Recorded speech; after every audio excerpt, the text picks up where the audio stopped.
Hey guys, तो स्वागत है आपका कैप्टन B2 के चैनल में, जहां आज हम बात करने वाले हैं हल्क और नेमोर के रिटर्न के बारे में। जिनको नहीं पता उनको मैं बता दूं कि हल्क एंड नेमोर के राइट्स अब मार्वल के पास वापस आ चुके हैं। इसका मतलब ये हुआ कि हल्क के ऊपर अब सोलो प्रोजेक्ट्स आ सकते हैं एंड हल्क को अब किसी दूसरे कैरेक्टर के ऊपर डिपेंडेंट नहीं होना होगा MCU के अंदर अपीयर होने के लिए, जो कि बहुत बड़ी बात है क्योंकि अभी तक हल्क को मेरे ख्याल से सबसे बेस्ट तो इनक्रेडिबल हल्क में दिखाया गया है, उसके बाद एवेंजर्स मूवी में दिखाया गया। इसके बाद जब भी हल्क हमें दिखा है वो सिर्फ और सिर्फ पिटा है और वो लिटरली हल्क वाली वाइब नहीं देता है। और एंड गेम में वो जो बन गया था उसके बारे में तो मुझे बात नहीं करना, प्लस शी हल्क का तो कोई नाम भी नहीं लेगा।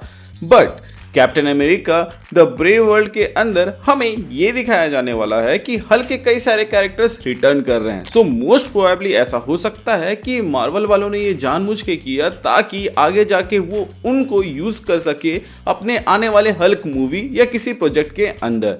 क्योंकि आप यहाँ पे देख सकते हैं कि इनक्रेडिबल हल्क मूवी के बाद से बेटी रॉस को वापस लाया जा रहा है। मैं जनरल रॉस की बात नहीं कर रहा, मैं यहाँ पे बात कर रहा हूँ बेटी रॉस की। जनरल रॉस का वापस आना समझ में भी आता है क्योंकि वो मिलिट्री बैकग्राउंड से बिलोंग करते हैं, तो वो यहाँ पे इन्वॉल्व हो सकते हैं। बट बेटी रॉस का वापस आना वो भी कैप्टन अमेरिका की मूवी में सिर्फ इसलिए है ताकि ऑडियंस को याद दिलाया जा सके कि ये भी MCU का पार्ट है और इसको शायद तक आगे जाके रेड शी हल्क बनाएंगे। ऑफ कोर्स हम ये तो जानते हैं कि जनरल रॉस कैप्टन अमेरिका 4 के अंदर रेड हल्क बनेंगे because of the experiment done by the leader. But मुझे ऐसा लगता है कि बेटी रॉस आगे जाके रेड शी हल्क बनेगी और फिर हमें हल्क वर्सेस हल्क देखने को मिलेगा। ऐसा मैं इसलिए कह रहा हूं और मैं पहले भी ये बता चुका हूं कि जो हमारा प्रेजेंट हल्क दिखाया जाता है उसमें ब्रूस बैनर की पर्सनैलिटी डोमिनेट करती है हल्क के बॉडी के ऊपर, जो कि होना नहीं चाहिए। तो हो सकता है कि ब्रूस बैनर ने हल्क के पर्सनैलिटी को दबा के रखा हुआ है, जो कि आगे जाके कभी ना कभी बाहर आएगा। और जब वो बाहर आएगा तब हमें sort of world breaker Hulk या फिर वर्ल्ड वॉर हल्क जैसा कुछ देखने को मिले और उसको रोकने के लिए वहां पे रेड हल्क और रेड हल्क देखने को मिल सकती है। ऑब्वियसली मैं यहाँ पे शी हल्क का नाम इसलिए नहीं ले रहा क्योंकि उसका इन्वॉल्वमेंट से मूवी थोड़ी सी फनी टाइप या फिर थोड़ी सी क्लीशे हो सकती है। बट मोस्ट प्रोबेबली हमें रेड हल्क की जोड़ी देखने को मिलेगी हल्क को रोकते हुए।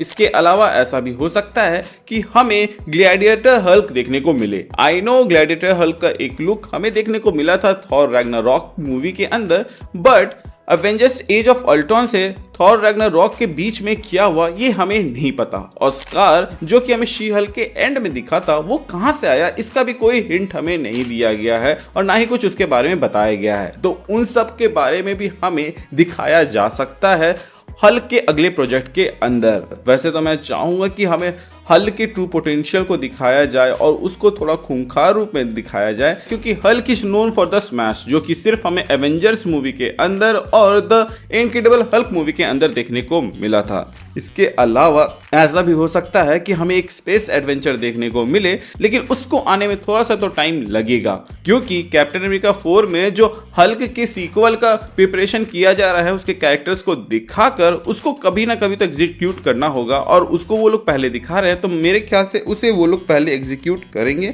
लेकिन यहाँ पर हमारा कंसर्न ये नहीं होना चाहिए कि वो किसको पहले लाए, एज ऑफ अल्ट्रॉन से लेके थॉर रैग्नारॉक के बीच की कहानी को या फिर आगे की कहानी को। कंसर्न सिर्फ इतना होना चाहिए कि जो हल्क अभी हमें बड़े स्क्रीन में दिख रहा है वो जल्द से जल्द चेंज हो और वो कॉमिक एक्यूरेट वाला या फिर एटलीस्ट एनिमेटेड शो जैसा हल्क हमें देखने को मिले, जिसके स्मैश से विलन्स की पतलूनगिरी हो जाती थी। अब मुझे जो चाहिए था वो तो मैंने बता दिया। आप लोगों को कैसा हल्क देखना है आप मुझे कमेंट सेक्शन के जरिए बता सकते हैं।